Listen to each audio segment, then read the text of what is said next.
বিসমিল্লাহির রহমানির রহিম। সবাইকে রোজা মোবারক।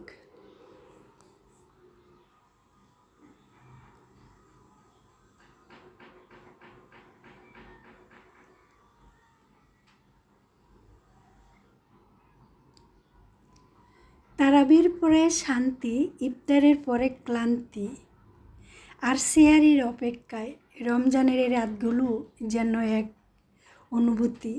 সুবহানাল্লাহ। আসসালামু আলাইকুম। আমি জেসিন স্বপ্না, ঢাকা থেকে বলছি। জেসিন স্বপ্না ব্লগ থেকে সবাইকে আরেকবার স্বাগতম। কাছে এবং দূরে, দেশ ও দেশের বাইরে যে যেখান থেকে আমার ভিডিও দেখছেন এবং দেখবেন, আশা করছি আল্লাহর রহমতে সবাই ভালো আছেন। আলহামদুলিল্লাহ, আমিও ছোট পরিবার নিয়ে ভালো আছি। দেখতে দেখতে আমাদের পবিত্র শান্তিময় রমজান চলে যাচ্ছে। এই রমজানে আমি অনেক কিছু পেয়েছি, আবার অনেক কিছু হারিয়েছি। আজ আমার পাশের ফ্ল্যাটে এক আত্মীয় হয়, সম্পর্কে দূর সম্পর্ক, উনি মারা গিয়েছেন। উনির জন্য সবাই দোয়া করবেন, আল্লাহ যেন উনিকে জান্নাতবাসী দান করেন। উনি লক্ষ লক্ষ কোটি কোটি টাকা পয়সা, ব্যাংক ব্যালেন্স, বাড়ি গাড়ি, টাকা পয়সা, আত্মীয় স্বজন, পরিবার সব কিছুই ছেড়ে চলে গেছেন। সঙ্গে কী নিয়ে গিয়েছেন জানেন? মাত্র সাদা কাপড়। এমন জামা পরিয়ে গেছেন যে জামার কোনো পকেট নেই। এই দুনিয়ার অহংকারী, দুনিয়ার বাহাদুরি, দুনিয়ার মিথ্যা, প্রভাবশালী সব কিছুই ক্ষণিকের জন্য। আমরা সব কিছুই ভুলে যেন আমার রবের রাস্তায়, আমার রবের পথে চলি। আলহামদুলিল্লাহ। কথা বলতে বলতে রান্না শুরু করে দিয়েছি। এইখানে ডাল দিয়ে আর পালং শাকের একটা ঝোল করে নিয়েছি। যেহেতু সারাদিন ক্লান্ত শরীর নিয়ে থাকি, শরীরে পানির শূন্যতা থাকে, তো একটু ঝোল টাইপের তরকারি হলে আমাদের খেতে খুবই ভালো লাগবে এবং শরীরের ভিতরে পানির শূন্যতা কিছুটা হলেও পূর্ণ হবে। তো পালং শাকের ঝোল আর ডাল দিয়ে করেছি। আর এখন আমি একটা ছোট মাছ রান্না করব, সেটা টমেটো দিয়ে বোনা করব। এইবারে রোজাগুলো আমার কাছে এত ভালো লেগেছে, আলহামদুলিল্লাহ। কোনো ক্লান্তি হয়নি, কোনো অস্থির লাগে নাই, কোনো শরীর খারাপ লাগেনি, মন খারাপ লাগেনি। খুব সুন্দরভাবে এইভাবে রোজাগুলো আমি কাটাচ্ছি। আর বাকিটা আল্লাহ জানে, কারণ রহমতে 10 দিন চলে গেছে, বরকতময় 10 দিন চলে যাবে, নাজাজ 10 দিন পরে যাবে। সব কিছুই আমার রবের ইশারা। আমার রব চাইতো তার বান্দাদেরকে সমস্ত শাস্তি দান করতে পারে, আবার আমার রব চাইতো বান্দাদেরকে সমস্ত শান্তিময়ে রাখতে পারে। সব কিছুই আমার রবের ইশারা। এই সমস্ত পৃথিবীর মালিক যিনি, হায়াত মৌত যার হাতে, তার কাজ আমরা আগে করব, তারপরে আমাদের জীবন এই যুদ্ধ শুরু করব। এখানে তো ছোটো মাছটা টমেটো দিয়ে রান্না করে নিয়েছি, আর স্বাদের জন্য একটু ধনিয়া পাতা দিয়েছি। তো আজকে আমার রান্না শুরু হয়ে গেছে। আর আমি নতুন অসাধারণ সুন্দর একটা সে পুরানো রেসিপি নিয়ে আপনাদের মাঝে হাজির হয়েছি। এই রেসিপিটা শুরুতে শেষ পর্যন্ত সবাই দেখবেন, দেখলে আশা করছি কোনো না কোনো অংশ আপনাদের ভালো লেগে যেতে পারে। আমি এখানে নিয়েছি 2 কিলো দুধ, আর দুধটা খুব সুন্দর করে লাল করে ঘনত্ব করে ঝাল করে নিচ্ছি। দুধ দিয়ে আমি রান্না করব সেমাই।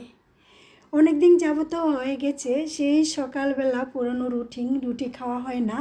তো অনেক দিন পরে আব্দুর রহমানের বাবা বললো আজকে রুটি বানাও আর সাথে সেমাই বানাও। তো আমি সেই কাজটাই করছি। এখানে আমি দুধটা লাল লাল করে ঘনত্ব করে গরম করে নিয়েছি। আর এখন আমি সেমাই দিয়ে পরিবেশন করে আমি সেমাইটা রান্না করে নিব। অনেকেই সেমাই রান্না করতে গলে যায় এবং ঘনত্ব হয়ে যায়, দেখতে বাজে লাগে, খেতে ভালো লাগে না। তো আমি সবাইকে একটা টিপস দিচ্ছি, দুধ যখন আপনারা গরম করবেন, দুধটা যখন ঠান্ডা হবে তখন আপনারা সেমাইটা দিবেন। তখন দেখবেন সেমাইটা আস্ত থাকবে আর দেখতে ঝরঝরা, খেতে খুবই স্বাদ ও মজা হবে। আর এইভাবে এই যে সেমাইটা খুব সুন্দর করে ছড়িয়ে দিবেন, বেশি নাড়াচাড়া করা যাবে না, আলতোভাবে নেড়ে চেড়ে দিবেন। বাস, এই তো হয়ে গেল আমার খুব সুন্দর ঝরঝরা সুন্দর সেমাই রান্না। আর উপরে স্বাদ ও মজার জন্য বা সৌন্দর্যের জন্য কয়েকটা কিশমিশ আমি ছিটিয়ে দিয়েছি। হয়ে গেছে সেমাই রান্না। এইভাবে রান্না করলে আশা করছি আপনাদের কাছে ভালো লাগবে। আর এখন আমি সেই নরম তুলতুলে বালিশের মতো, পোমের মতো ফুলকো ফুলকো আটা রুটি বানিয়ে নিব। টিপস বাই টিপস ফলো করলে আপনারা বুঝতে পারবেন। আমি চুলায় গরম পানি বসিয়ে দিয়েছি, সাথে 2-3 টপ তেল দিয়ে দিয়েছি। তেল দেওয়ার পরে যখন পানিটা খুব পরিমাণ মতন বলক এসে পড়ছে, তখন আমি এখানে আটা দিয়ে দিচ্ছি।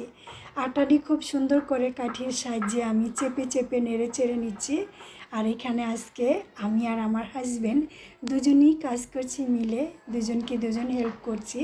যেহেতু আজকে আব্দুর রহমানের বাবা বাসায় আছে, ও বাসায় থাকলে আমার কোনো কাজই একা একা করতে দেয় না। আলহামদুলিল্লাহ সব কাজই আমাকে কম বেশ হেল্প করে। এই সুযোগটা আমি সবসময় আমার এই হাজব্যান্ডের কাছ থেকে পাই। দেখছেন আটারে ব্যাটারটা কি সুন্দর নরম ও সফট করে গুলা হয়েছে। এরকম যদি করে গলতে পারেন, আপনি রুটিগুলো একদম নরম সফট বালিশ এবং তুলার মতো ফুলকো ফুলকো হয়ে হবে। যে দেখবে তারই খেতে ইচ্ছে করবে, যে দেখবে তারই অবাক হয়ে যাবেন। আর আমার কাছ থেকে টিপটা ফলো করে আপনারা এইভাবে রুটি বানাবেন, আশা করছি সফল হবেন।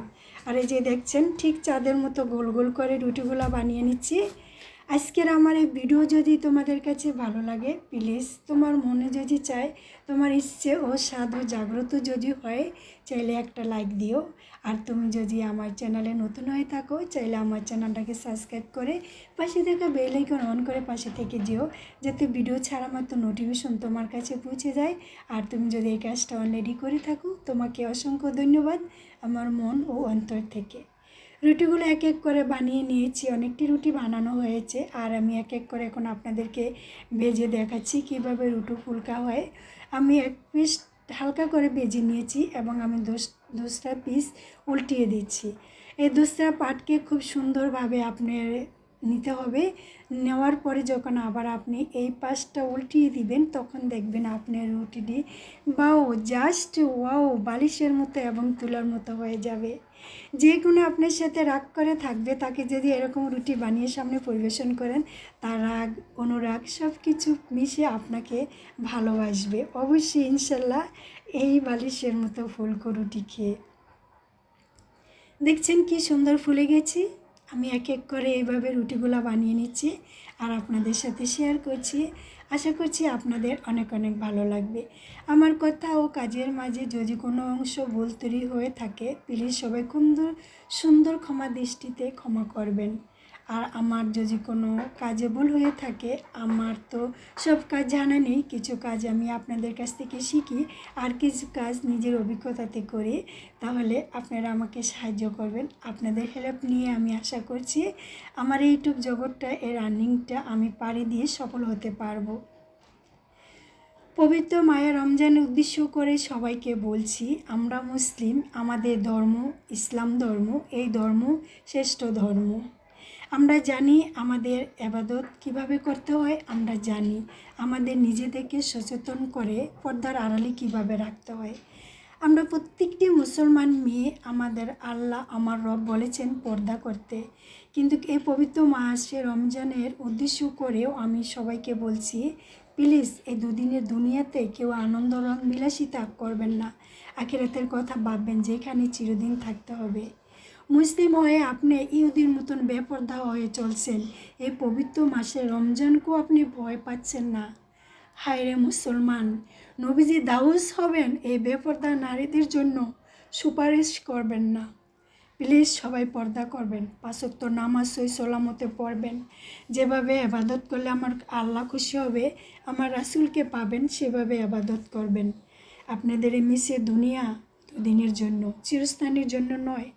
এক এক করে রুটিগুলো বানিয়ে নিয়েছি। আর এই যে দেখছেন ভিতরটা কতটা সফট নরম, একদম টিস্যুর মতো হয়েছে। দেখতে পাচ্ছেন সবাই। আর আমি মুঠো করে চিপু করে দেখাচ্ছি, দেখছেন একদম একটুখানি হয়ে যাচ্ছে। আমার এই টিপসকে ফলো করে আপনারা এইভাবে নরম ফুলকো রুটি বানিয়ে সেমাই দিয়ে বা মাংস দিয়ে খাবেন, খুব মজা ও স্বাদ পাবেন, আমি আপনাদেরকে বলছি। এবং আমি এই যে দেখছেন কতগুলো রুটি বানিয়েছি। এখন আমার ইফতারি টাইম হয়ে গেছে। আজকে আমি সেমাই দিয়ে আর এই ফুলকো নরম টিস্যু মতো রুটি দিয়েই আমি ইফতারিটা খুলবো, যাতে আমার ইফতারির শান্তিময় একটা খাবার, যে খাবারের আল্লাহর রহমত, আল্লাহর রিজিকের মালিক রিজিক মিলিয়ে দিয়েছেন, অনেক কিছুই বলতে ইচ্ছে করে, সময়ের অভাবে বা ভিডিও ছোটার কারণে কিছু বলতে পারি না। প্রত্যেকটি মুসলমানের জন্য আমার দোয়া, পান্ডালা, ভালোবাসা আমি পরিবেশন করে টেবিলে দিচ্ছি। আমার ফ্যামিলি খাচ্ছে। এই শান্তি, ক্লান্ত দূর হয়ে গেছে। এক গ্লাস শরবত আর খেজুর খেলেই ক্লান্ত দূর হয়ে যায়, তৃষ্ণা মিটে যায়। আল্লাহর রহমত এই পবিত্র মাসে রমজানে সবাই ভালো থাকবেন। আল্লাহ হাফিজ। আসসালামু আলাইকুম।